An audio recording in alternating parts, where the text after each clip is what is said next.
Hello, everybody. My name is Bill Finney, and I'm a proud member of the Stock and Barrel Caliber Club. And we decided that we want to introduce you to two or three individuals of the black community during Black History Month. Today, I'm going to talk to you about Crispus Attucks. Now, in the beginning of our country, and African Americans have been a part of this country since before this country became a country, when we were just colonies of the British nation. Blacks have always been involved, some as freemen, most as enslaved people. Those that were enslaved were categorized and classified in the following manner. An African that was brought over from Africa on this ship to be a slave was called a mandingo. If that African mandingo was mixed with white, the product was called a mulatto.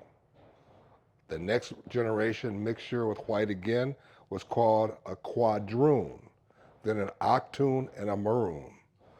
Quadroons, octoons surely, and maroons look like white people. So there's a lot of people that maybe have African American blood in them and don't know it.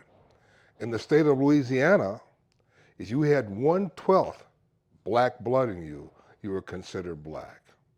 And that case became a Supreme Court case in Louisiana as late as the 80s. So we're going to talk about Crispus Attucks. Crispus Attucks is one of 5 people that were murdered during the Boston Massacre. 6 others were wounded. He was reportedly the first person to be shot by the British troops because they protested taxation without representation. The Stamp Act, you've heard about the Boston Tea Party. They protested the Empire of Great Britain taxing them in the colonies for no voice in the government. So they were protesting rather loudly.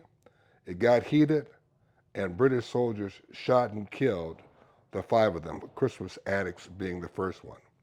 Now, I mentioned slave classifications because when you read about Crispus Attucks, you hear that, well, he was a mulatto.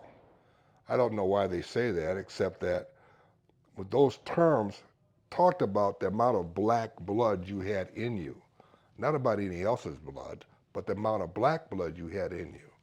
And so he was classified by some renderings as being a mulatto. Some say he was native. No, he was black and he was an African. Don't know for sure if he was a freed person or not, but it's likely that he was a freed man. He spoke up and was shot and murdered. That event was some of the catalyst for the Revolutionary War that followed.